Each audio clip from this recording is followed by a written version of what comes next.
What up, y'all? Appreciate you showing up, hanging out, listening to my dumb ass. Like and subscribe. So, I just watched a digital Foundry video, which was titled something like, "Is the Series S holding back this generation, the new generation, next generation," whatever it was. And they I don't know, they took a good couple, 20 minutes talking about it. And like we kind of said before, no, it's not.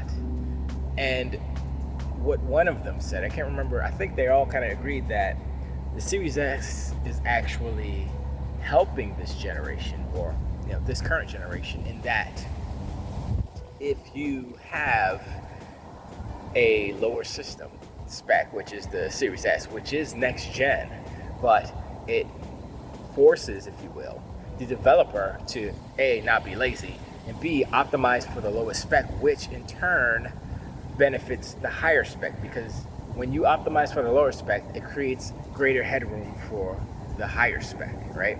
So you can say, okay, well, we optimized it, we lowered the resolution, we did all these tricks in order to get the best result on this lower spec. When you apply it to the higher spec, all of a sudden, oh wow, the tricks that we used on the lower spec actually work, and they work better on the higher spec because you have the headroom, plus you have the headroom, extra headroom, so you can whatever, higher resolution, more frames, more RT hardware or software. And that was another thing they talked about, was the software ray tracing, which is something that Sony touted back before this generation started with Gran Turismo 7. Funny enough, they were like, look at this, we're experimenting with software ray tracing. And sure, and now it's coming back to be something that can be utilized within all of the consoles, not just the Series S, And then that applies to Unreal Engine 5, which a lot of developers are going to. They're going to Unreal Engine 5, and Unreal Engine 5 has been making strides to optimize their own engine for this gen. Not just Series S, but this gen in general, where it says, okay, hardware RT is very expensive. So if we do software RT in certain instances, it will free up the hardware, So you won't lose performance. You'll still have the same effect, or close to the same effect, whether it be instead of hardware, software. And so those advancements will benefit all the consoles, but it also will benefit more the Series S because it doesn't have as much headroom as the other consoles, the X and the PlayStation 5. So all these different things, and they came to the conclusion that no, it's not holding back the generation. And what Rich said, he said that the Series S fits right in the middle of this cross-generation, I forgot what he called it, malaise or something. Britishism. It's not a Britishism, but it's a British flavors. And he was right, because PlayStation 4 is messing it up for everybody. Now, you can say Xbox One too. One as well, but I don't think that Microsoft is pushing as hard for cross-gen as Sony is, because they are charging for next-gen features on PlayStation, while Microsoft is just like, nah, it's not, no extra charge. Next gen is next gen, last gen is last gen, same thing, whatever. And I think that's a better approach, because if you look at PC, there's no generations in PC. There is hardware generations, obviously, depending on the product, but when you're talking about games, there's no next generation game version of, I don't know, Witcher 3 came to my mind, but that's a bad example, of Warcraft. What's the next generation version of World of Warcraft? Explain that. There is none, okay? Crisis, the original Crisis, which is a bad example because it's an old game, but there is no next generation version. It came out when it came out. People are still doing it. You can get a 4090, you throw Crisis in there, everything's better. That's how games are supposed to work. They scale with whatever you have. Not, the developers, it's so hard. And I'm like, yo, why are you crying, developers? Look, if you don't have the money or the resources, if your publisher is not giving you the dough to do it, it's not paying you, don't cry and make an excuse and give us an alternate version of reality saying, oh, the Xbox Series S is trash, that's why. No. You didn't get paid to do it, and you're crying about that. Don't transfer your anger and your evil sentiments, evil, and your mal sentiments over to something that is not the issue. Okay, the issue is whether it's your engine that is not good enough to scale properly. And I think that's one of the main things. Everyone who's using proprietary engines, they're having issues. You don't hear people too much saying, oh, Unreal Engine 5 is bad, I can't do. No, they don't say that. They say, oh, we should switch to Unreal Engine 5 because it's better than what we got. Even Halo, or Certain Infinity, whoever's making the BR, they're like, yeah, we're doing Unreal. We're going to use Unreal. And Unreal has been an engine forever that has always kind of led technology, led the gaming movement, if you will. When the 360 came out, if it wasn't for the Unreal Engine, I don't know if Xbox would have taken it like that, because Gears of War and all these other games that came out on the Unreal Engine, it was just like, yep, that's it right there. That's the de facto, and everybody jumped on it. And it was good. Sure, it felt a little samey at times, but I think the engine is versatile enough that, and it's easy enough. And that's the thing, it's easy. And that's the whole thing with devs. They don't want to have to jump through hoops and do 29 steps when you could just click a button and move a slider and you're done, And so that, I think, where the complaints stem from on the Xbox Series S side. But also, like I said, it's probably their engine. Whatever engine, it was Gotham Knights, right? Don't they use Unreal? Are they using Unreal? Gotham Knights? Or it wasn't a Gotham Knights dev, it was a dev at WB, but he wasn't working on Gotham Knights, he was working on another, I think he was working in Unity. He did the fish game or something. It was like little indie games. Surgeon Simulator, was it? I can't remember. But yeah, I don't think he was using Unreal. So, you have to look at people's motivations when they go out and they talk about stuff on Twitter, dogging this and dogging that. Like, my motivation to talk shite about Sony all the time is because I don't feel good about the type of company they are. Does that make any sense? Like if I keep saying this like analogy or whatever, if Sony was a person, I wouldn't be their friend. You know what I mean? I'd be like, nah, I'm good. I'm gonna sit here in the corner alone drinking my beer, thank you. Certain people you just don't want to be around with, you don't want to associate with. And Sony is one of those entities that doesn't feel good. All the decisions they make is like, wow, okay. I mean, I guess I can understand if I was in your position of just wanting to make money and not caring about anything else, but I'm not in that position. Yes, I do want to make money, but also let's have fun, let's be friends, let's have fun, blah blah blah, whatever. They don't want to make friends. They don't want to have fun.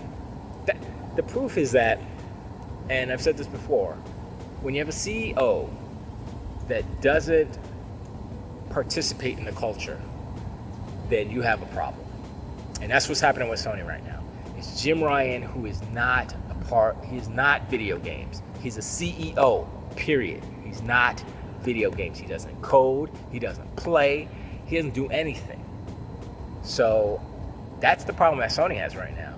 And it's not sad, but this is a situation that their side of the video game industry is in right now. And so all the ponies, not unicorns, and I'm gonna say, let's separate those people and say Sony fans as well, who aren't donkeys and ponies.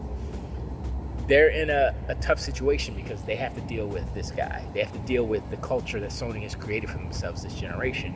And looking at it from the outside, like, you take away the console, or you take away Microsoft, you take away Sony, you take away Nintendo, and you say this company A over here does this, and this, and they don't really care about the customers, and they're raising the prices. Like, you apply the same behavior that Sony is employing on the industry and on their consumer base to any other corporation.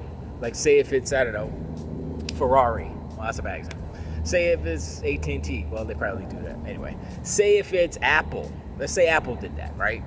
They said, boom, we don't care, we're raising all the prices, but well, actually, another bad example, right? But when does the consumer base really truly revolt? And I think it is happening. I think it's a quiet revolt. I think it's happening. It's been happening, but it's not a public-facing thing. I don't think anybody wants to admit it. They want to be part of the winning team, and as long as Sony is part of the winning team, as far as whatever metric they decide to use, whatever day, then there are people out here who will only and always follow the winner. They just want to be part of the winning team. That's it. That's kind of how they live. Like, yo, if you're not a winner, you surround yourself around winners and blah, blah, blah, right? There are people like that. So certain people will only root for the winning team, fair weather fans or whatever. And, I recognize it. So it's not a big deal for me. But I just need Sony to get, they need to learn a lesson. And right now they're not learning a lesson.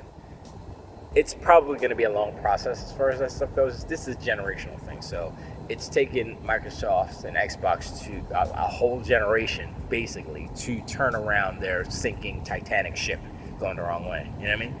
So now they're in a better spot now than they have ever been, I would say, foundationally speaking. They have Game Pass, they have hardware. Before, their hardware was kind of whack. 360 was barely hanging on. Xbox One was trash, for the most part. The Xbox One X, better. Series, console, really good.